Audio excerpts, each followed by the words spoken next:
නමස්කාර වේවා බුදුරුවනට සැමදා බුදු හිමි සරණ යමි. නමස්කාර වේවා ධම්රුවනට සැමදා සදහම් සරණ යමි.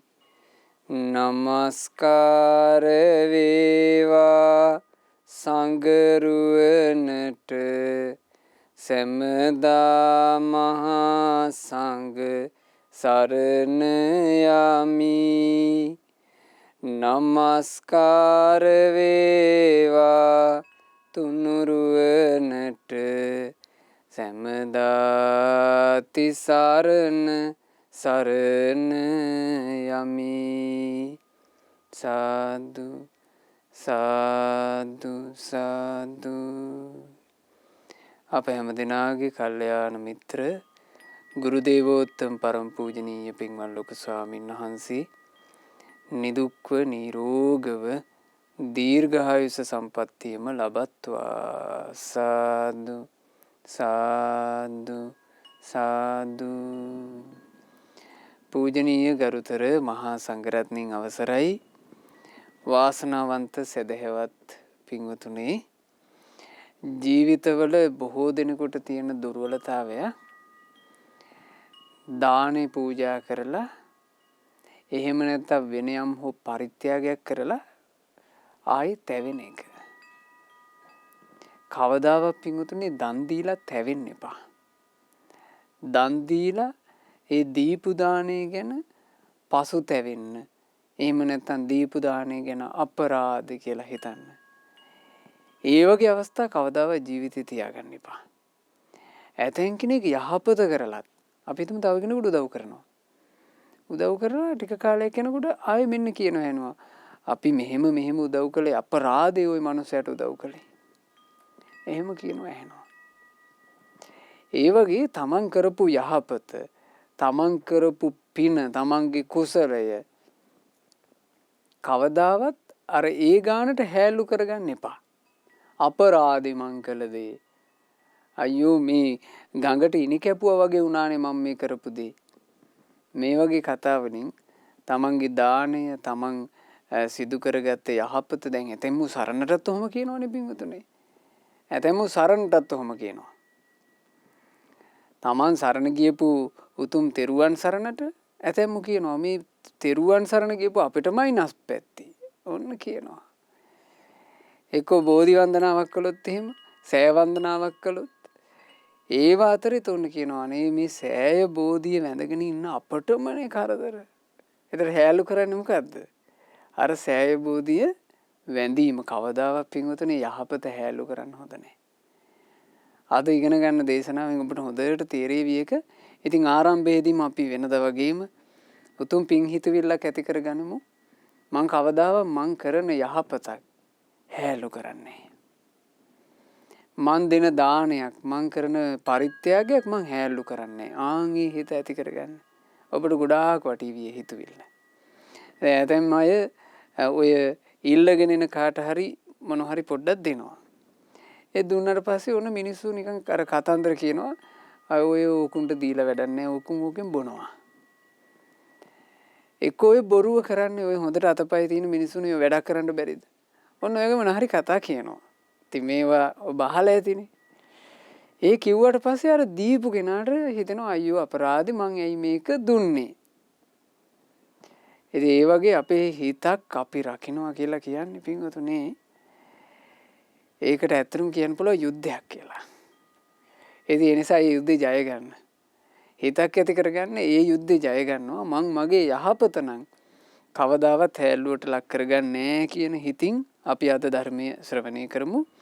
ඕස්ට්‍රේලියාවේ මෙල්බර්න්හි පදිංචි පින්වත් දයා කිත්සිරි මහත්මයා, ඊළඟට චන්ද්‍රිකා පීරිස් මහත්මිය, දියණිය ඇතුළු පවුලේ සියලු දෙනා, ඒ වගේම පුතණුවන් ඇතුළු පවුලේ සියලු දෙනා විසිනුයි අද ධර්ම දානය සිද්ධ කරන්නේ. ප්‍රධාන අරමුණ තමයි ඕස්ට්‍රේලියාවේ මෙල්බර්න්හි පදිංචි දයා කිත්සිරි පිරිස් මහත්මයාගේ අද දවසට යෙදලා තියෙන 78 වන ජන්මදිනය නිමිති කරගෙන එතුමාට නිදුක් නිරෝග සුවය දීර්ඝායුෂ සම්පන්නිය සැලසේවා කියන අදහසින් සෙත් ප්‍රාර්ථනා කිරීමයි ධර්ම දානයේ ප්‍රධානතම අරමුණ. තිලෝගුරු අපගේ භාග්‍යවත් බුදුරජාණන් වහන්සේ වැඩ හිටපු කාලේ සිද්ධ වෙච්චි එක්තරා පුදුම සහගත සිදුවීමක්, අසිරිමත් සම්බුදු නුවණින් කරපු පුදුම සහගත හෙළිදරව්වක් එක්කයි අද අපි මේ ධර්ම කතාව ශ්‍රවණය කරන්නේ. භාග්‍යතුන් වහන්සේ ඒ කාලේ වැඩ හිටියේ සවැත් නුවර ජේතවනාරාමේ. එදා දහවල් කාලේ පින්වතුනේ පසේ නදී කෝසල මහ රජුරු භාග්‍යතුන් වහන්සේ බැහැ දකින්න ආවා. රජවරු එන්නේ නැති වෙලාව. රජවරු කියලා කියන්නේ සාමාන්‍යයෙන් දවල්ට කාලා පොඩ්ඩක් නිදා ගන්න අයනේ. විවේකයෙන් සනීපෙට ඉන්න අයනේ රජවරු. ඉතින් දහවල්ට කෑවට පස්සේ රජවරු පොඩ්ඩක් හාන්සි වෙනවා, නිදා ගන්නවා. අය හවසට තමයි රජුරු කටයුතු පටන් ගන්න. මේ මහදවාලේ කොසල් රජුරුව බුදුරජාන් වහන්සේ බැහැ දකින්න ආවේ. ඉතින් ඇවිල්ලා භාග්‍යතුන් වහන්සේට වන්දනා කරලා පැත්තකින් වාඩි වුණා. ඉතින් බුදුරජාන් වහන්සේ අහනවා, මහරජේ මේ අවේලාවේ මේ මහා දවාලේ ඔබ කොහේ ඉඳලා එන ගමන්ද? කියනවා ස්වාමීනි, සවැත් නුවර මහා සිටුවරෙක් හිටියනේ. ඒ සිටුවරයාට ස්වාමීනි දරුවෝ නෑ. දරුවෝ නැති නිසා මිනිස්සයාට කිව්වේ හැමෝම අපුත්තක කියලා. පුතු නැති කියලා. ස්වාමීනි ඔය අපුත්තක මහා සිටාන කාලක්‍රියා කළා, මිනිස්සයා මලා. ස්වාමීනි මිනිස්සයාගේ ධනය රාජසන්තක කරන්නට අපට සිද්ධ වුණා. මොකද බිරිඳ කලින්ම මැරිලානේ හිටියේ ස්වාමීනි. ඉතින් කවුරුත් ධනයට අයිතිකාරයෝ නෑ. අපි ධනේ රාජසන්තක කළා. ස්වාමීනි මිනිස්සයා සන්තක ධනය ගයිනකොටනේ තේරුනේ මේ මිනිහට තිබිලා තියෙන සල්ලි. ස්වාමීනි රන් කහවණු විතරක් ගයිනකම් මං එතන හිටියා. ලක්ෂයකට වඩා කහවණු තිබ්බා. ස්වාමීනි රිදී ආදී ගැන ආයෙත් කතා කරන්න දෙයක් නැහැ. ඒ වුණාට ස්වාමීනි පුදුම සහගත දේ තමයි මේ මිනිස්සයා මෙච්චර සල්ලි කන්දරාවක් තියාගෙන ස්වාමීනි හරියට කාපු මිනිහෙක් නෙමෙයිනේ. ඔය කාඩි හොද්දක් එක්ක මොනවා හරි බතක් ස්වාමීනි අනුභව කරලා තියෙන්නේ. ඊළඟට ස්වාමීනි අපි යනකොට මිනිස්සයාගේ කරත්තේ නවත්තලා තිබුණා ගේ ඉස්සරහා. මෙච්චර සල්ලි කන්දරාවක් තිබ්බ මිනිස්සයා කැඩිච්චි කබල් කරත්තයක් පාවිච්චි කළේ ස්වාමීනි නාටු වෙච්ච අස්පේක්. හොඳ හරියමන් ජව සම්පන්න අස්පේක් එක්ක හොඳ වටිනා රථයක යන්න පුළුවන් මිනිස්සෙක්. ස්වාමීනි මිනිස්සයා මෙහෙම තමයි ඉඳලා තියෙන්නේ. ඊළඟට ස්වාමීනි මිනිහා ඇඳපු ඇඳුම් ඒ ඇඳුම් අල්මාරි වල තිබුණා. ස්වාමීනි කඩමාළු වගේ ඇඳුම් ඇඳලා තියෙන්නේ. මේ මිනිස්සයා හරියට කාලත් නැහැ, ඇඳලත් නැහැ, හරියට සැප සම්පත් විඳලා නැහැනේ ස්වාමීනි කියලා බුදුරජාන් වහන්සේට කොසල් රජුරෝ කිව්වා. දැන් රජතුමාට මේක දැනෙච්ච හින්දාම තමයි අර ඇයි මේ මිනිස්සයාට මෙහෙම උනේ කියලා හිතිච්ච හින්දා තමයි බුදුරජාන් වහන්සේව බැහැ දකින්න ඔය පැමිණියේ. ඇතින් පින්වතුනි ඔය කතාව ශ්‍රවණය කරනකොට පින්වතුන්ලාටත් පින්වතුන්ලාගේ ජීවිතවල පෞද්ගලිකව යම් අදහස් ඇති වෙනවා ඇති. අපේ ප්‍රදේශෙත් ඔය වගේ හිටියානේ, අපේ ප්‍රදේශෙත් ඔය වගේ හිටියානේ කියලා. හරියට ඉන්නවා ඔහොම මිනිස්සු. හරියට ඉන්නවා. ගොඩාක් සල්ලි සම්භාර තිබුණාට ඒ මිනිසුන්ට එව්වකින් අර සැපයක්, සොම්නසක්, සතුටක් උපද්ද ගන්න තේරෙන්නේ. ඒකට අවස්ථාවක් ඉන්නේ. මහා දැවැන්ත ගෙවල් හදාගෙන සමහරවිට මූණවල් එල්ලගෙන ඉන්නවා. කිසි සතුටක් නැහැ. හොඳ සුඛෝපභෝගී වාහනවල යන්නේ කිසි හිනහාවක් නැහැ. කිසි සතුටක් නැහැ මූණවල. එහෙම නැද්ද අදට මිනිස්සු? අදටත් එහෙම තියෙනවා. එතකොට කොසල් රජුරු බුදුරජාණන් වහන්සේට මේක කිව්වහම භාග්‍යතුන් වහන්සේ වදාලා ඊව මේ තම මහරජේ ඌ කොහොම තමයි අසප්පුරිසෝකෝ මහරජ උලාරේ භෝගේ ලැබිත්වා. ගොඩාක් ධන සම්පත් ලැබුණත් මහරජතුමනි අසත්පුරුෂයාට නේව අත්තානං සුඛේති පීනේති. එයා ඒ ධනෙන් තමන්ව සැපවත් කරගන්නේ, තමන්ව පිනවන්නේ. න මාතා පිතරෝ සුඛේති පීනේති. මව්පියන්ව සැපවත් කරන්නේත් නැහැ. මව්පියන්ව සතුටටපත් කරන්නේ පෝෂණය කරන්නේ නෑ. න පුත්ත දාරං සුකේති පීනේති. තමන්ගේ අඹදරුවන්ව සූපත් කරලා පිනවල සතුටු කරන්නේ නෑ කොටින්ම. න දාස කම්ම කර පෝරිසෝ සුකේති පීනේති. තමන් යට තියෙන දැසි දස්සන්ටවත් එහෙම සතුට සොම්නසක් උපදලා දෙන්නේ නෑ. න මිත්තාමච්චේ සුකේති පීනේති.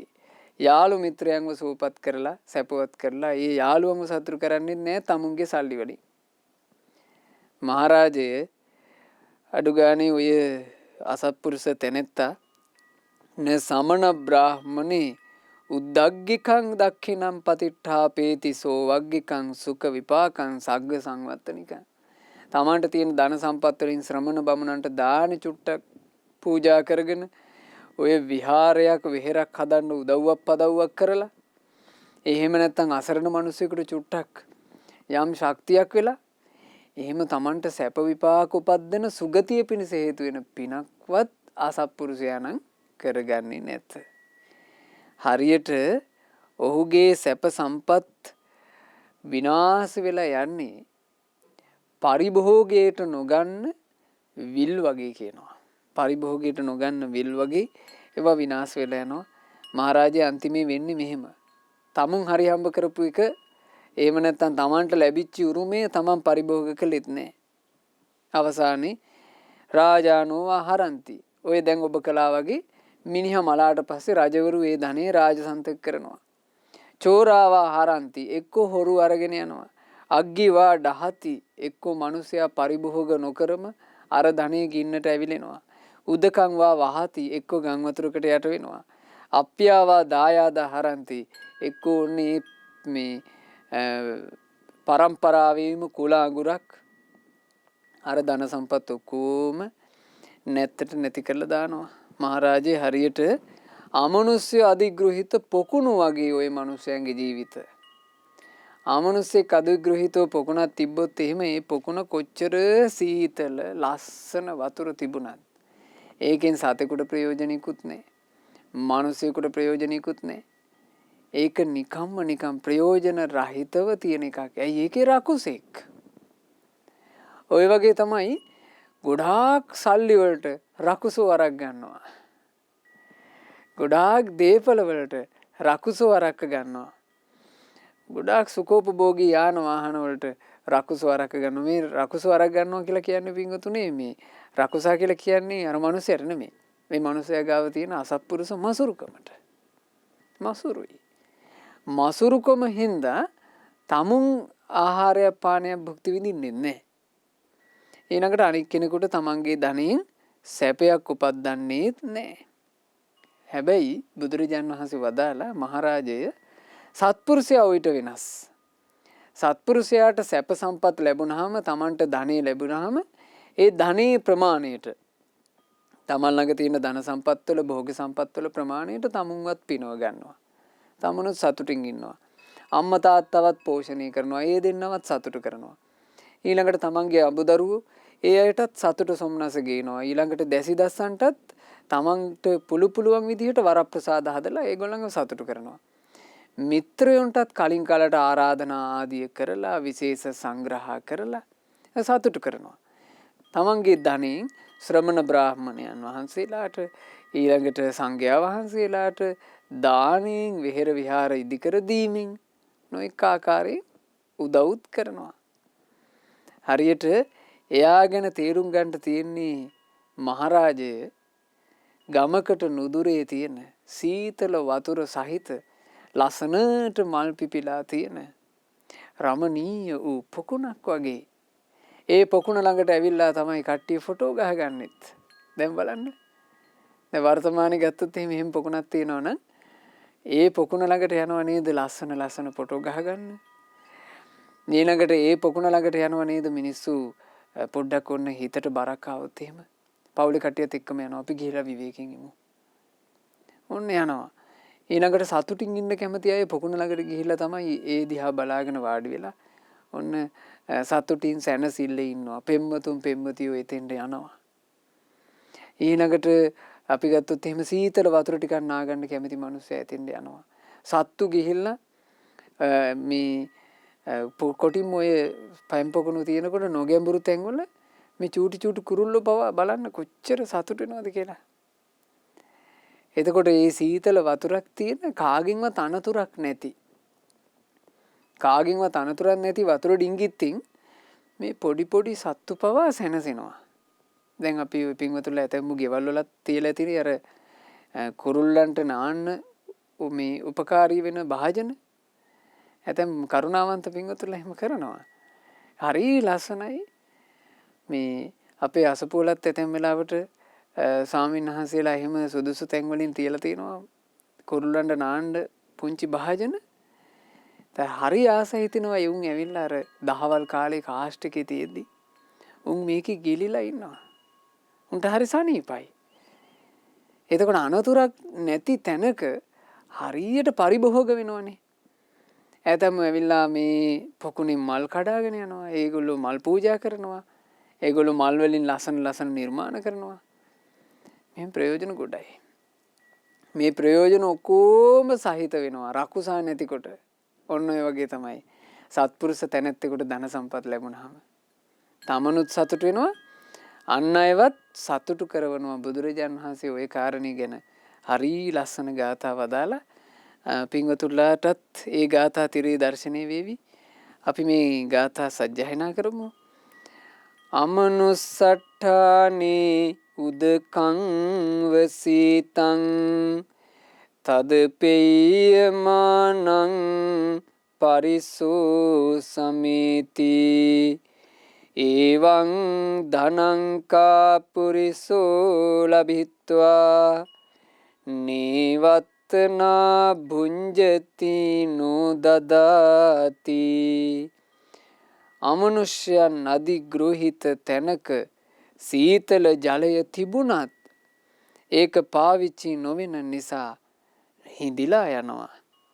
ඒ විදිහමයි අසත්පුරුෂයාට ධනය ලැබුණට තමා අනුභව කරන්නෙත් නෑ, අනුන්ට දෙන්නෙත් නෑ. දීරෝච්ච විඤ්ඤු අධිගම්ම භෝගේ යෝ භුංජති කිච්ච කරෝච්ච හෝති සෝඤාති සංඝං නිසභෝ භරිත්වා අනින්දිතෝ සග්ග මුපේති ඨානං. වීරියවන්ත නුවණැති සත්පුරුෂයාට සම්පත් ලැබුණම ඔහු අනුභව කරනවා, යුතුයකම් ඉටු කරනවා. ඒ උතුම් මිනිසයා නෑ පිරිසටත් සලකලා නිന്ദා නොලබා ස්වර්ගයේ උපත ලබනවා. ඉතින් තමන් තීරණය කරන්න ඕන තමන්ගේ ජීවිතේට රකුසාට මේ අරක් ගන්නට ඉඩ දෙනවාද, එහෙම නැත්නම් රකුසාව පළවා හරිනවාද කියන කාරණේනේ. ඊළඟට බුදුරජාණන් වහන්සේ මේ අපුත්තක සිටාන ගැන හරි පුදුම සහගත හෙළිදරව්වක් කළා. ඒක නම් ඉතින් විස්මිත සම්බුදු නුවණින් කරනවා හැරෙන්න වෙන කෙසේ කරන්නටද? බුදුරජාණන් වහන්සේ වදාලා මහරජය ඉස්සර සිදුවෙච්ච දෙයක් කියන්න. ඒ කාලේ ඒ ග්‍රහපති සිටුවරයා තගරසිකී කියන පසේ බුදු රජුන්ට පිණ්ඩපාතේ දෙන්නට නියම කළා. ඔහු මේ මනුස්ස ලෝකයේම ඉපදිලා හිටියා දඹදිවම. ඉතින් ඒ කාලේ පසේ බුදුවරුන්ගේ යුගයක්. මොහු හොඳට ධන සම්පත් තිබ්බ මිනිස්සෙක්. තගරසිකී කියලා පසේ බුදුරජාණන් වහන්සේ නමක් මේ මිනිස්යාගේ නිවස අසලින් වඩිනකොට මේ මිනිස්යා ගමනක් යන්න පිටත් වුණා. උදේම පසේ බුදුරජාණන් වහන්සේ දැක්ක ගමන් මෙයාට පොඩ්ඩක් හිත පැහැදුනා. හිත පැහැදිලා කිව්වා, ස්වාමීනි පිණ්ඩපාතටනේ වඩින්නේ. අපේ නිවසට වැඩම කරන්නට ඔබ වහන්සේට දානි චුට්ටක් ලැබේවි. එහෙම කියලා අර සේවක ජනයාට ඇහෙන විදිහට මෙයා හඬ නගලා කිව්වා, ඕන ඔය ශ්‍රමණයාට දානි ටිකක් දෙන්න. එහෙම කියලා මොහු පිටත් වුණා. මොහු වැඩි දුරකට නෙවෙයි ගියේ. ඉතින් නිවසේ පිරිස හොඳට දානේ සකස් කරලා, සාමාන්‍ය මේකට විනාඩි 15ක් විසක් යන්නේ නැති. දානේ සකස් කරලා අර පසේ බුදුරජාණන් වහන්සේට මේ දානේ හොඳට පාත්‍රේ පිරෙන්න පූජා කළා. දැන් ඒ කාලේ පසේ බුදුරජාණන් වහන්සේලා ශ්‍රමණයන් වහන්සේලා පිණ්ඩපාත දානේ පිණ්ඩපාත චාරිකාවේ වැඩම කරන නිසා නිවසක වළඳන්නේ. දානෙ පිළි අරගෙන මේ උත්තමයන් වහන්සේ නැගිටලා වැඩම කළා. දැන් මෙහෙම වැඩම කරනකොට අර එළියට බැහැරට වැඩම කරපු මේ බැහැරට ගමන් කරපු පුද්ගලයා ආපහු ගෙදෙට්ට එනවා. ගෙදෙට්ට එද්දී තමන්ගේ නිවස ඇතුළට වැඩම කරපු පසේ බුදුරජාණන් වහන්සේ ආපහු එළියට වැඩම කරනවා. ඒ එළියට වැඩම කරනවා දකිනකොට මෙයාට හිතුණානේ මේ දම්පාත්‍රේ බලන්න ඕන කියලා. මෙයා කිව්වා ශ්‍රමණයන් වහන්සේ ඔබ වහන්සේට දානි ලැබුණාද? කෝ බලන්න ඔබ වහන්සේට දානි ලැබිච්ච පිළිවෙල. එහෙම කියලා මෙයා අර පසේ බුදුරජාණන් වහන්සේගේ සිවුර පොඩ්ඩක් මෑත් කරලා පාත්‍රේ බැලුවා. පාත්‍රේ බලද්දී මේ පාත්‍රේ හොඳට පුරවලා ප්‍රණීත ආහාර පාන මෙයා දැක්කා. දැක්ක ගමන් හිතුවනේ අයියෝ අපරාධේ දානේ දුන්නේ. මේ ආහාර පාන ටික 16කට හරි කම්කරුවෙකුට හරි දුන්නා නම් දවසක් වැඩ කරව ගන්න තිබ්බා. අපරාධ මේ නිකන් ශ්‍රමණයාට මේක දුන්නේ හිතුණානේ. සතුටින් දානේ පූජා කරලා ඒක සම්බන්ධයෙන් සාදුකාර දෙන්න තියෙන තැන මේ පුද්ගලයාට හිතුණා අපරාධ කියලා. මේ අපරාධ කියලා හිතිච්ච එක උහුට කොච්චර බලපෑවද බලන්න මේ කතාව හොඳට ශ්‍රවණය කරලා. ඒක කොච්චර බලපානවද කියලා මේක හොඳට හිතට ගියොත් නම් පින්වතුන්ලා කවදාවත් දීප එකක් ගැන තැවෙන්නේ නැති වෙයි. Taman දානේ පූජා කරා නම් ඒ පිටු දානේ හිතින් අතාරින්න ඕන. හිතින්ම අතැල්ල තමයි දන් දෙන්න ඕන. හිතින්ම අතැල්ල දානේ දුන්නේ නැත්නම් ඔය ඇතැම් වල ඉනවා ඔන්න අම්මා කෙනෙක් එක්කෝ තාත්තා කෙනෙක් තමන්ම මොනවා හරි දෙයක් හදලා ගෙනල්ලා පූජා කරනවා. මට මතකයි එක අවස්ථාවක අම්මා කෙනෙක් තමන්ගේම අතින් පාපිස්සක් සකස් කරපු පාපිස්ස මේ අම්මාට දාන්න ඕන මේ බුද්ධ මන්දිරයේ ඉස්සරහම නේද විහාරස්ථානට ගෙනල්ලා බුද්ධ මන්දිරයේ ඉස්සරහම මේ පාපිස්ස දැම්මා. දැම්මාම ඉතින් ස්වාමීන් වහන්සේලා කැමතිනේ මෙතන පිළිවෙලකට තියනවටනේ. අර පාපිස්ස ඉතින් රුචිත නැහැ. ඒ පාට ඒ හැඩය ගැලපෙන්නේ නැහැ. අනේ ස්වාමීන් වහන්සේලා මේක අයින් කළා. අයින් කරලා ඒක වෙන තැනකට දැම්මා. දැන් අර අම්මට ඕනේ මේක එතනම තියෙන්න. පස්සේ මේ අම්මාම නාපුණා මේ ආයෙනම් මං දාන්නේ දෙන්නේ නෑ. ආයි මුකුත් පූජා කරන්නේ. බලන්න අවසානයේ Taman දීපු දානි සම්බන්ධයෙන් Tamanට සතුටුකුත් නෑ. Taman කරපු වැඩෙන් ප්‍රතිඵලයකුත් නෑ. ඉතින් ඒ නිසා කවදාවත් කරපු පරිත්‍යාගයක් ගැන දීපු දානයක් ගැන කිසිම කලෙක යලි හිතලා සතුටු වෙනවා මිසක් තැවෙන්න නම් එපා. ඉතින් බුදුරජාණන් වහන්සේ දේශනා කළා මහරජය ඔන්න ඔය වැරද්ද මිනිසයාට වුණා. ඒ වගේම ඊට පස්සේ උපතකදී දීපල වස්තු මුල් කරගෙන තමන්ගේ සහෝදරයෙකුගේ කුඩා දරුවෙකුත් මෙයා මරලා තියෙනවා. කකරි උපක්‍රමයක් කරලා කුමන්ත්‍රණයකින් දීපල වස්තු අර මේ පරපුරේ බෙදිලා යන නිසා දරුවෙක්ව මරලා තියෙනවා මෙයා. බුදුරජාණන් වහන්සේ වදාලා මහරජය ඔය ග්‍රහපති සිටුවරයා තගරසිකී පසේ බුදු රජුන් හට පිණ්ඩපාතේ දෙන්න කියලා නියම කරපු නිසා ඒ කර්ම විපාකයෙන් 7 වතාවක් සුගතිය නම් වූ ස්වර්ගයේම ඉපදුනා. ස්වර්ගයේම උපන්නා. ඒ කර්මයේ ඊතුරු විපාකයෙන් මේ සැවැන් නුවරම 7 වතාවක් සිටු තනතුරු ලැබුවා. දැන් අර දාන ටිකක් දෙන්න කියපු පිණින් දෙව්ලොවත් ගියා. සැවැන් නුවරම 7 වතාවක් සිටු තනතුරු ලැබුවා. මහරජා ඉතින් මේ සිටුවරයා දාන දුන්නට පස්සේ පසුතැවිලි වුණානේ. දීලා තැවුණානේ. අයියෝ ය පිණ්ඩපාතේ දීපු දානේ වැඩකාරයෙකුට හරි කංකරුවෙකුට හරි එහෙම කෙනෙකුට දුන්නා නම් වැඩක් කරව ගන්න තිබුණා කියලා හිතුණානේ. අපරාධ මේක දුන්නේ කියලා හිතුණානේ. ඒ හිතවිල්ල නිසා කොච්චර සිටු තනතුරු ලැබුවත් කර්ම විපාකයේ වශයෙන් කටට රහට බත් ටිකක් කන්නට හිත නැමෙන්නේ නැත. හොඳට වියදම් කරලා හොඳ ප්‍රණීත කෑම කන්න පුළුවන් හිතෙන්නේ නැත. හොඳ විලාසිතාවලින් අඳින්නට පුළුවන් සල්ලි තිබේ අඳින්නට හිතෙන්නේ නැත. හොඳ පිළිවෙලක් ඇති වාහනයක සුඛෝපභෝගීව තමන්ගේ ගමන සුව පහසුවෙන් යන්නට පුළුවනි. ඒකට සම්පත් තියෙනවා. හැබැයි ඒ බඳු වාහනයක් ගන්නට හිතෙන්නේ නැත. යහපත් විදිහට පංචකාම සැප අනුභව කරන්නට ඔහුට හිත නැමෙන්නේ නැත. බලන්න.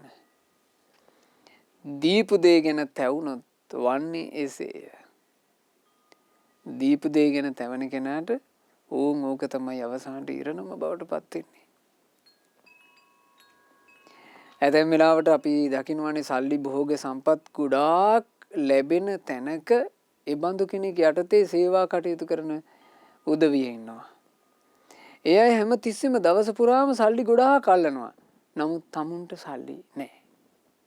tamun පොඩිවට ජීවත් වෙනවා. දවස පුරාම සල්ලි අල්ලන්නේ. සල්ලි මිටි ගණන් දකිනවා. ඊළඟට මැණික් රත්තරන් දැක දැක වාසය කරනවා. ඒ තැන්වල සේවය කරන අය. සමහරවිට tamanට මේ රන් කරාඹුවක් නැහැ. tamanට නම් මුද්දක් නැහැ. හැබැයි ඉන්නේ දවස පුරාම රන් ගොඩක් මැද. tamanට මොකුත් නැහැ. බලන්න ජීවිතය කියන එකනේ. වැරදුනාම ඉතින් ඒ නිසා අපි කරන පිනක් හරියට කරන්න ඕන. කවදාවත් මේ පින වරද්ද ගන්න හොඳ නැහැ. දැන් මේ සිටුවරයාට ඒ වැරද්ද වෙච්ච නිසානේ අච්චර ලැබිච්ච සිටු සම්පත්තිය තුළ තමන්ගේ ධන සම්පත් භුක්ති විඳින්න බෑ. ඊළඟට ඒක පාරම්පරික උරුමයක් බවට පත් වෙන්නේ නැහැ. හේතුව මොහු තමන්ගේ එකම මේ තමන්ගේ සහෝදරයාගේ එකම පුතාව මැරෙව්වනේ. මරවපු නිසා මොහු කොච්චර ආසා කළත් මොන පිළියම් කරන්න උත්සාහ කළත් දරු සම්පත් නැහැ. දරුවෝ ලැබෙන්නේ. අයියෝ මේ දේපල වලට මක්කා වේවිද මගෙන් පස්සේ කියලා අන්තිමට හූල්ල ඉඳලා තමයි මැරලා යන්නේ. ඇයි? දරුවෙක් නැති නිසා. තේ මිනිස්සු ගොඩාක් වෙලාවට අවසාන කාලේ උම්මතු වෙලා ඔහේ දොඩෝනේ මැරලා යන්නේ. හරි සෝචනීය ඉරණම් බවට පත් වෙනවා මේ ජීවිත. ඉතින් ඒ නිසා අපි ජීවිතේ හැඩගස්ව ගනිද්දී මේ දේවල් දැනගෙන සිටීමම අපට බොහෝසේ උපකාරී වෙනවා. ඉතින් බුදුරජාණන් වහන්සේ දේශනා කළා මහරජය අර පුතා මරවපු පාප කර්මයට මොහු බොහෝ අවුරුදු ගණන් අවුරුදු 100 ගණන් දහස් ගණන් නරකාදී පැහුණා. දැන් ওই කර්මයේ ඉතිරි විපාකයට මේ 7 වෙනි වතාවේ දරුවන් නැතුව දීපල වස්තුව රාජසන්තක උනේ. මහරජය දැන් ඔහුගේ අර පුණ්‍ය විපාක ඔක්කොම ගෙවිලා ගියා. දැන් අලුතින් පිනක් රැස් කරගත්තේ නැහනේ. මහරජය දන්නවද නුඹ මේ වෙද්දී ඔය සිටුවරයා කොහිද කියලා දන්නවද? මහරජය මේ වෙද්දී මහා රෞරව කියන නරකාදී පේනවා. පින්වතුනි සුගත වූ මහා මුනිంద్ర වූ බුදුරජාණන් වහන්සේ සරණ යන්න ලැබීමේ වාග්ය මේක. බලන්න මෙතනින් මැරෙනවා පේනවා. ඉතුරු වෙන වස්තුව පේනවා. මලකුණ පේනවා. අපිට පේන්නේ එච්චරයි. එතනින් පස්සේ ජීවිතේට මොකද උනේ? එයාගේ ඉරණම මොකද්ද? අපිට ඔක්කොම අඳුරයි.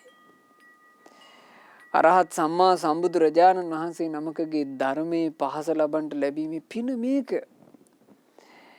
එතනින් පස්සේ ලෝකේ අඳුරු නැති කර ගන්නට අපිට බුදුරජාණන් වහන්සේ ආලෝකය ලබා දීලා තියෙනවා. භාග්‍යවතුන් වහන්සේ වදාලා මහණෙනි සිත කය වචනෙන් අකුසල් නම් කරගන්න එපා.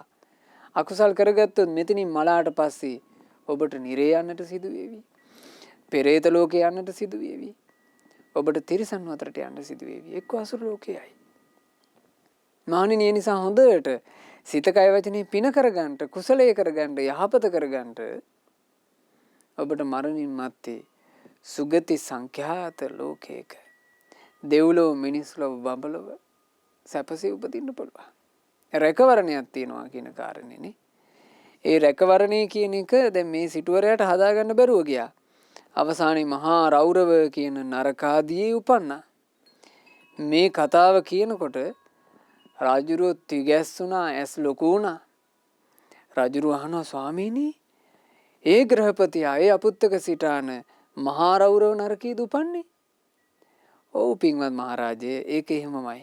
ඒ ග්‍රහපතියා දැන් මහා රෞරව කියන නරකේ උපන්නා කියලා බුදුරජාණන් වහන්සේ මෙන්න මේ ගාථාව දාලා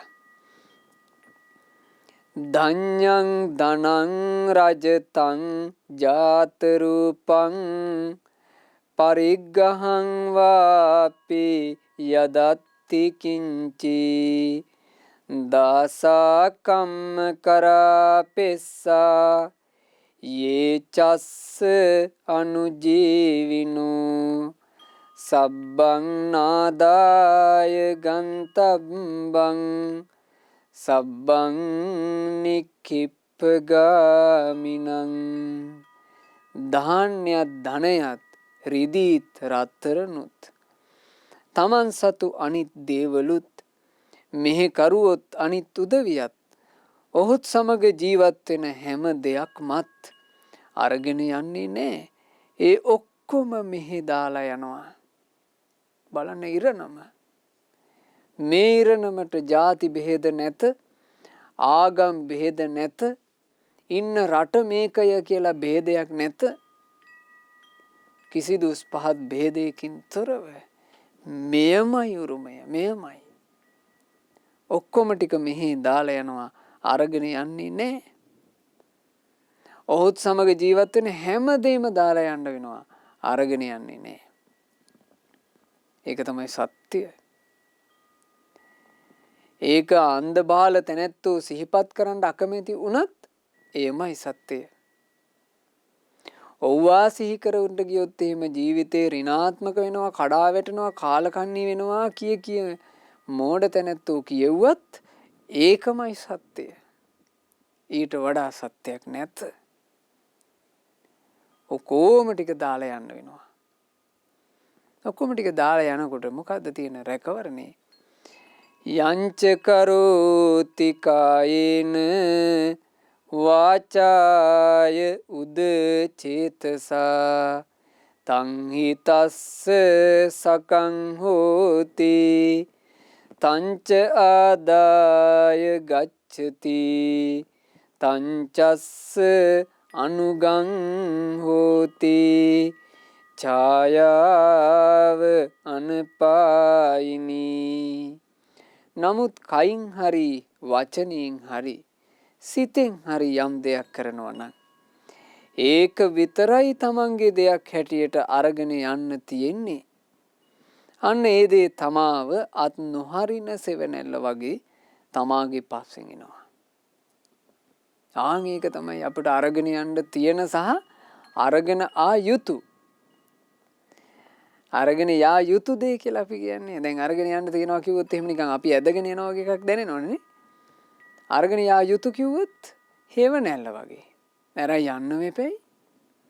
අපිට නිකන් පුළුවන් ද මේ එක දවසකටවත් කියන්න හේව නැල්ල අද ඉන්න එපා උඹ මගේ පස්සේ. අපිට පුළුවන්ද? හේව නැල්ල අපිත් එක්ක වෙනවා. අරගෙන යා යුතුමයි අපි හේව නැල්ල. ඒ වගේ. ඒ වගේ අපෙත් එක්කම පස්සෙන් එනවා නම් යමක් ඒ මොකද්ද? ඒ දේ තමයි කයින් කරන ලද යහපත. මේ පස්සෙන් එනවා කියන එක සම්බන්ධයෙන් අකුසලොත් පස්සෙන් එනවා. නමුත් භාග්‍යතුන් වහන්සේ මෙතන වදාළේ කුසලේනේ. අපි කුසලයේ ගැන හිත පහන් කරගනිමු. අපි කයින් යහපත කළොත් ඒ යහපත අපේ පසුපස්සේ එනවාමයි. අපි වචනේ යහපත කළොත් ඒ යහපත අපේ පසුපස්සේ එනවාමයි. අපි හිතෙන් යහපත කළොත් ඒ යහපත අපේ පසුපස්සේ එනවාමයි. මේ බුදුරජාණන් වහන්සේගේ භාසිතය. දැන් අපේ ගුරු දේවෝත්තම පින්වත් ලොකු ස්වාමීන් වහන්සේ මේවා අපේ හිතවලට කාවද්දන්න කොච්චර උත්සුක වුණාද කියන්නේ. ලොකු ස්වාමීන් වහන්සේ මේ අපිට නිරතුරු සිහිපත් කරගන්න වටිනා ආකාරයෙන් සුන්දර කවිපද සකස් කළානේ. රැස් කරන පින එයි පසුපස්සේ සැප සලසන්නට හැම තිස්සේ මේ රැස් කරන පින එනවාමයි යන ගමනේ පසුපස්සේ. බලන්න මේ බුදුරජාන් වහන්සේ වදාළ ධර්මයනේ. අපි පින රැස් කළොත් රැස් කරන පින අපේ පස්සේ එනවාමයි. හේවණැල්ල වගේ එනවාමයි. අතර යන්නේ. ඒ නිසා ඉන්න ටික කාලේ හොඳට පින කරගන්න. හොඳට සකස් කරලා පින් කරන්න. Taman දානයක් දෙනකොට ඒ දානින් අනිත් කෙනා සැපවත් වෙන හැටි හිත දන් දෙන්න. තව කෙනෙකුට දැන් බලන්න ඔබ ඔය මේ Tamanට අතපාගෙන ඉන්න කෙනෙක් ඉන්නවා නම් ඒ කෙනාට ඔබ අතට කීයක් හරි දෙනකොට එයාගේ මූණ බලන්න. එයා සතුට වෙනව නේද? ඒ සතුටම මදිද? ඒ සතුටම මදිද මිනිස්සුෙකුට නේ? ඊළඟට සතෙකුට කැම ටිකක් දෙන්න බලන්න. ඒ සතා ඒ කැම ටික ගිජුකමින් කනකොට ඒ සතාගේ එයාට තියෙන ආසාව නේද? එයාගේ බඩ පුරව ගන්න තියෙන කැමැත්ත නේ. එතකොට මේ සතා ඒක ආසාවෙන් කද්දී අපිට පුළුවන් නම් සතුටු වෙන්න. අනේ මම මේ සතුට මෙයාට දුන්නා මං. ආන් එහෙම සතුටු වෙන්න ඕන අපි. එතකොට එහෙම කෙනා තමයි සකස් කරලා පින් කරන්නේ. අපි හිතමු තව අසරණ ළමයෙකුට අපි ඇඳුමක් පැළඳුමක් සපත්තු දෙකක් අපි මොනවා හරි අරන් දෙනවා කියලා. අපි එහෙම දෙයක් දෙනකොට දෙන්න ඕන පින්වතුනි හොද්දට ඇසුරුම් කරලා ලස්සනට දෙන්න ඕන. අපි මට මතකයි අපි ඔය ඇතැම් දුෂ්කර ප්‍රදේශවල තියෙන පාසල් වලට අපි අපේ අසපුවල තරුණ ළමයි එක්ක ගිහින් තියනවා ඒ අයට උවමනා කරන මේ බඩු පරිත්‍යාග කරන්න. ඒ ගිහිල්ලා මේ පුංචි ළමයිනේ සාමාන්‍ය ඉගෙන ගන්න වයසේ ළමයින්ට උවමනා කරන පොත් ටික ඊළඟට බෑග් එක වතුර බෝතලේ ඒගොල්ලන්ට දීපුවම අපි S2කින් දැකලා තියෙනවා මේක තුරුළු කරගෙන අරන් යන්නේ. ඊළඟට අපි දකිනවා සමහරවිට අර ඒක ඒගොල්ලෝ අරන් ගියකම කඩනවා. කඩලා මේවා ඇරලා ගන්නවා අර මකන කෑලි. එහෙම ඇතම් මකන කෑලි සුවඳයිනේ. ඉතින් මේ අලුත් මකන කෑලි සුවඳ බල ඒගොල්ලෝ සතුටු වෙනවා. එතකොට ඒ පරිත්‍යාගයට දායක වෙන අය නෙවෙයි ඒ සතුට දෙන්නේ. අනිත් අයට සතුට දීලා Tamanට සතුට වෙන්න බැයිද? සතුට වෙන්න ඕනේ. භික්ෂුන් වහන්සේලාට දානි පූජා කළාම සදහවත් පිංගුතුලට කොච්චර සතුට වෙන්න පුළුවන්ද? ඒ භික්ෂුන් වහන්සේ දහම් පොතක් කියුවත් දහම් පොත කියවන්න ශක්තිය ලැබුණේ දානි ටිකෙන්. ඒ ස්වාමීන් වහන්සේ සක්මන් භාවනා කළත් සක්මන් භාවනාවට ශක්තිය ලැබුණේ දීපු දානි ටිකෙන්. ඒ ස්වාමීන් වහන්සේ බණ භාවනාවක් කරගත්තත් ඒකට ශක්තිය ලැබුණේ දානි ටිකෙන්. ඒ ස්වාමීන් වහන්සේ ධර්ම දේශනාවක් කළත් ඒකට ශක්තිය තියෙන්නේ දානි ටිකෙන්. ඒ ස්වාමීන් වහන්සේ වෙනේ වතක් පිළිවෙතක් කළත් ඒකට ශක්තිය ලැබුණේ දානි ටිකෙන්. කොච්චර සතුටු වෙන්න පුළුවන්ද? කොච්චර? ඒක අර දක්ෂකමම තමයි. ඒ දක්ෂකම උපදව ගන්න ඔබට මං හිතනවා මේ බණපදේ ගොඩාක් උපකාරයි. ඒ උපකාරය හොඳට ප්‍රයෝජනට ගන්න කියලා තමයි අපි සිහිපත් කරන්නේ. මොකද මට මතකයි එක අවස්ථාවක අපේ අසපු භූමියකට එක මහත්තයෙක් පැමිණිලා එතුමා ගිහින් තියෙනවා ධර්මශාලාවට. ඒ ධර්මයේ අසපු ගොඩාක් මේ විශාල පිරිසක් බණ අහන ගොඩාක් සුවපහසු විදිහට ඇදිච්ච තැන නෙමෙයි. එතකොට ඒ අසපුවේ ධර්මශාලාවට මේ මහත්තයා යනකොට සාමාන්‍යයෙන් දවල් 1ට 2ට වගේ. මේ මහත්තයාට අධික රස්නයක් දැනලා තියෙනවා ධර්මශාලාවේ. ඒකට මේ මහත්තයා කල්පනා කළා සාමාන්‍යයෙන් පොයේ වැඩසටහන් වලට වගේ එක කියලා කියන්නේ දවල් දේශනාව තියෙන වෙලාව. අපි මේ වගේ වෙලාවට මෙච්චර රස්නේ කොහොමද මිනිස්සු බණ අහන්නේ? කොහොමද ස්වාමීන් වහන්සේලා පහසුවෙන් බණ කියන්නේ? මේ ශාලාවට හොඳට ෆෑන් ටිකක් දාන්න ඕන. මේ මහත්තයා සම්පූර්ණයෙන්ම තමන්ගේ වියදමින් තමන්ගේ මොහොතේ තීරණය කළා. තමන් තීරණය කළා ස්වාමීන් වහන්සේලෙන් අවසර අරගෙන ෆෑන් සවි කළා. දැන් මිනිස්සු බණපදයක් අහනකොට වෙනදට වඩා සුව පහසුවෙන් බණපදය අහනවා. භාවනාව කරන වෙලාවට සුව පහසුවෙන් භාවනාව කරනවා. කාටද පින? ඒ මහත්තයාට නේද? එතන 100ක් 1000ක් බණ අහනවා නම් ඒ ඔක්කොම ටික බලන්න කල්පනා කරන්න තිබුණු දක්ෂකම. ඔය වගේම තව සිද්ධියක් මට ස්වාමීන් වහන්සේ නමක් කිව්වා. එක මිනිස්සෙක් ඇවිදිලා ඒ ස්වාමීන් වහන්සේත් එක්ක සෑහෙන්න මේ වාද කරනවා වගේ බොහොම මේ උසණින් පවා කතා කරලා ගිහින් තින්නේ අසපුවේ ධර්මශාලාවේ ෆෑන් දැකලා. සුඛෝපභෝගී වැඩිලු සුව පහසු වැඩිලු. ඇයි මේ ෆෑන් හයි කරගෙන මේවා මේ ඕනවට වඩා මේ වැඩි කරලා නේද මේ හදලා තියෙන්නේ. බණ අහන්න මොකටද ෆෑන්? ඔන්න මේ මිනිස්සයා කල්පනා කරපු විදිහනේ. ඒකට ඒ නිසා මං කිව්වේ මේක හිතීමේ දක්ෂකමක් තියෙනවා. ඒ දක්ෂකම අපි ඇති කරගත්තොතින් අපේ ජීවිතේට ගොඩාක් පින් රැස් කරගන්න පුළුවන්. ඉතින් පින්වතුන්ලාට අනුකම්පා වෙන්නේ මේ කාරණා අපි සිහිපත් කරන්නේ. ඉතින් පින්වතුන්ලා මේ කරුණ හොඳට ගලපාගෙන තම තමන්ගේ ජීවිතේ පෞද්ගලිකව හදාගන්න පින්වතුනි. අපි දක්ෂ වෙන්න එපෑනේ. අපි අපේ ජීවිතේ රැකවරණය අපිම හදාගත යුතුයි. මේ හදාගත්තොත් ඒ රැකවරණයෙන් තමයි අපි උදෙසා කරගත්ත මහා ආශිර්වාදේ. ඒ බලන්න බුදුරජාන් වහන්සේ වදාළ විදිහ. තස්මා කරේය කල්යාණං නිචයං සම්ප්‍රායිකං පුඤ්ඤානි පරලෝකස්මින් පතිට්ඨා හොන්ති පානිනං.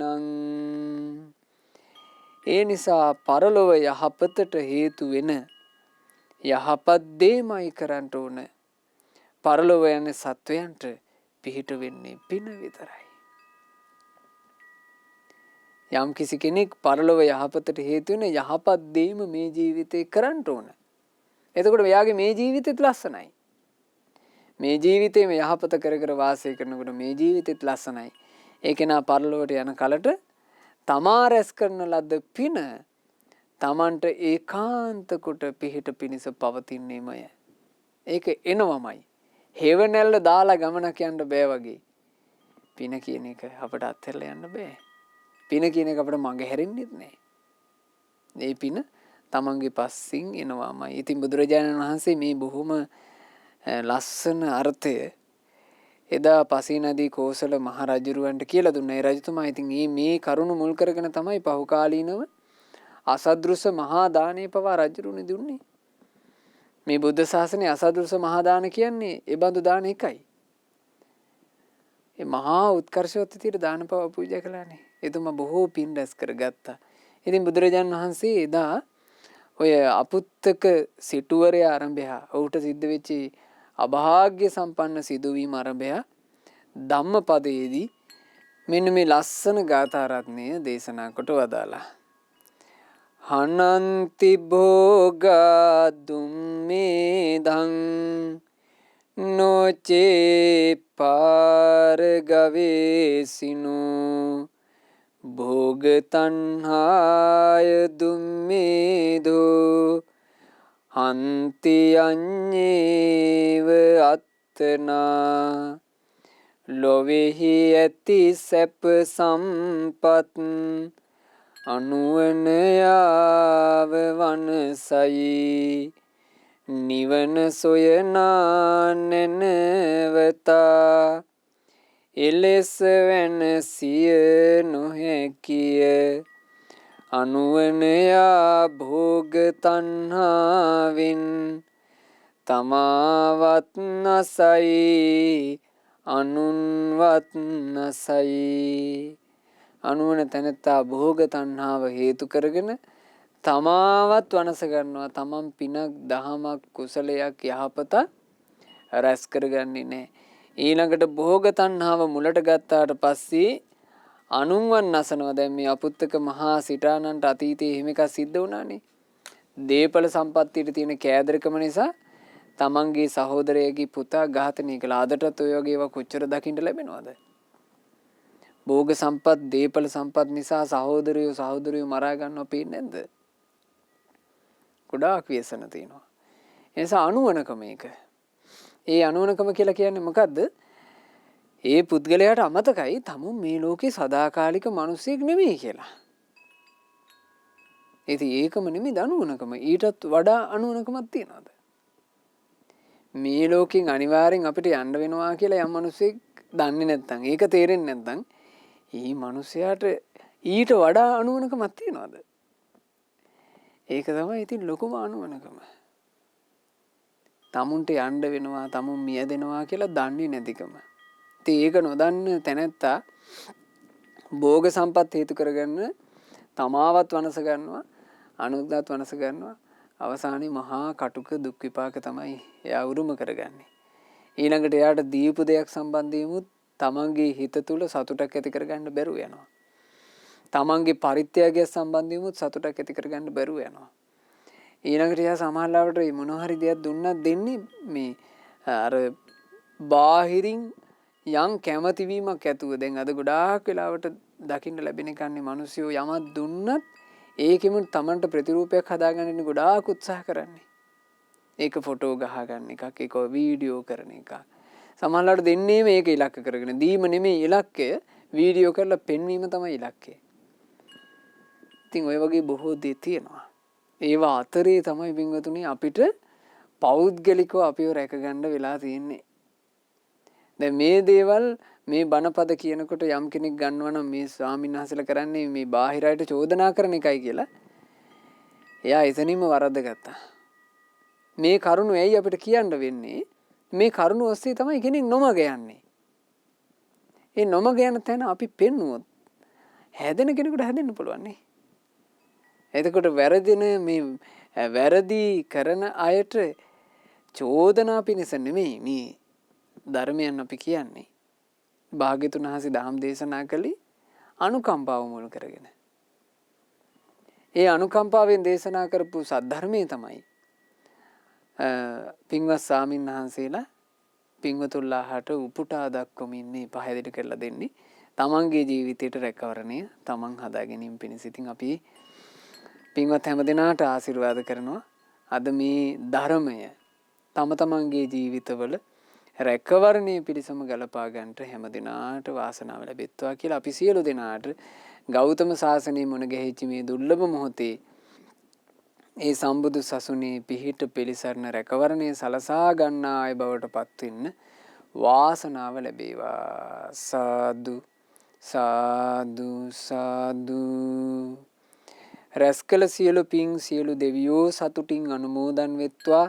සක්දෙවිඳුන් සතරවරන් දෙවිවරුන් සෙන්පති දෙවිවරුන් ප්‍රධාන සදෙව් ලෝකවාසී සියලුම දෙවිවරුත් සියලු බ්‍රහ්මකායික දෙවිවරුත් අපගේ ඉෂ්ඨකාමී හිතකාමී සියලුම දෙවිවරුත් පින් අනුමෝදන්ව දෙවියෝ දිව්‍ය සැපයෙන් වැඩෙත්වා දිව්‍ය ආශ්චර්යෙන් වැඩෙත්වා. පින් අනුමෝදන් වන දෙවියෝ අද දවසේ උපන්දිනය සමරන පින්වත් කිත්සිරි පීරිස් මහත්මයා ප්‍රධානී පවුලේ සියලු දෙනාටත් අප සියලු දෙනාටත් දෙවියන්ගේ සියලු ආරක්ෂාව සලසත්වා. දෙවියෝද සසර දුකින් අත මිදේවා. සාදු සාදු සාදු. අපගේ ගුරු දේවෝත්තම පරම පූජනීය පින්වත් ලොකු ස්වාමීන් වහන්සේ සියලු පින් අනුමෝදන්ව නිදුක් නිරෝග සුව ලබත්වා. දීර්ඝායුෂ සම්පන්නියම ලබත්වා. ගෞතම සාසනය තුලම උතුම් වූ චතුරාර්ය සත්‍ය ධර්මය පරිපූර්ණ වශයෙන්ම අවබෝධ කර ගනිත්වා. සාදු සාදු සාදු. රැස්කල උදාරතර පුණ්‍ය ධර්මයන්ගේ අනන්ත පුණ්‍ය ආශිර්වාදය අද දවසේ උපන්දිනයේදී ඇති 78 වෙනි උපන්දිනයේ සමරන පින්වත් දයාකීර්ති පීරිස් මහත්මයාට සැලසෙත්වා. උතුම් රත්නත්‍රයේ ආශිර්වාදයත් සියලු දෙවි දේවතාවුන් වහන්සේලාගේ ආශිර්වාදයත් සැලසී එතුමාට නිදුක් නිරෝග සුවපත් භාවය දීර්ඝායුෂ සම්පන්නිය සැලසේවා. ඕස්ට්‍රේලියාවේ පදිංචි එතුමාට මේ විදේශගත ජීවිතේ කරදරයකින් බාධාවකින් තොරව සැනසෙල්ලේ ගත කරමින් සුවසේ පින් රැස් කරගන්නත් සුවසේම ධම්මග දියුණු කරගන්නටත් ගෞතම සාසනයේ චතුරාර්ය සත්‍ය ධර්මය අවබෝධ කරගන්නටත් වාසනාව ලැබෙත්වා කියලා අපි ආශිර්වාද කරනවා සෙත් ප්‍රාර්ථනා කරනවා. ඕස්ට්‍රේලියාවේ මෙල්බර්න්හි පදිංචි දයා කිත්සිරි පීරිස් මහත්මයාගේ නමිනුත් චන්ද්‍රිකා පීරිස් මහත්මියගේ නමිනුත් මිය පරලෝ යන්ට යෙදුණු ආදරණීය දෙමාපියන් හට මේ සියලුම පුණ්‍ය ධර්මයේ අනුමෝදන් වෙත්වා. නමින් මිය ගියා වූ සියලු ඥාතීන් හට පින් අනුමෝදන්ව ඥාතීන්ගේ පරලෝ ජීවිතේ ඒකාන්ත වශයෙන් සුඛී සුවපත් භාවයටම පත්වෙත්වා. අපගේ ඥාතීන් ඉක්මන් භවයකදීම සංසාර දුකින් අත් මිදෙත්වා කියන ප්‍රාර්ථනාවෙන් පින් අනුමෝදනා සිදු කරන්න. රැස් කරගන්නට යෙදුනා වූ සියලුම පුණ්‍ය ධර්මයන් පීරිස් මහතාගේ දයාබර බිරිඳ වන ඒ චන්ද්‍රිකා පීරිස් මහත්මියටත් දියණිය ඇතුළු ඒ පවුලේ සියලු දෙනාටත් පුතණුවන් ඇතුළු ඒ පවුලේ සියලු දෙනාටත් ඒ දෙපාර්ශ්වයේම සොයිරු සොයිරියන් සෑම සියලු දෙනාටත් එක ලෙසම අනුමෝදන් වෙත්වා. ඒ පින්වතුන්ලාට අපි විශේෂයෙන් සෙත් ප්‍රාර්ථනා කරනවා. විදේශගතව ඒ ගෙවන ජීවිතේ කිසිම කරදරයකින් බාධාවකින් තොරව තම තමන්ගේ රැකී රක්ෂා ව්‍යාපාර කටයුතු ආදිය ਸਰව ප්‍රකාරයෙන් සාර්ථක කරගෙන දියුණු කරගෙන පවුලේ දූදරු මුණුපුරු මිනිපිරියන්ගේ අධ්‍යාපන කටයුතු ආදියත් ਸਰව ප්‍රකාරයෙන්ම සාර්ථක කරගෙන පින්වතුන්ලා හැමදෙනාට සුවසේ සැනසෙල්ල ජීවිතය ගත කරන්නට ලැබේවා. ජීවිතවලට යම් මේ පෙනෙන නොපෙනෙන කරදර බාධා ආදිය වෙත්නම් සියල්ලම දුරින්ම දුර වෙත්වා. තවදුරටත් කල්යාණ මිත්‍ර සත්පුරුෂතුමන්ගේ ඇසුරේ පින්වත් හැමදෙනාට සුවසේ පින් කරගන්නට ලැබෙත්වා. සුවසේම ධම්මග දියුණු කරන්නට අවකාශ සැලසෙත්වා.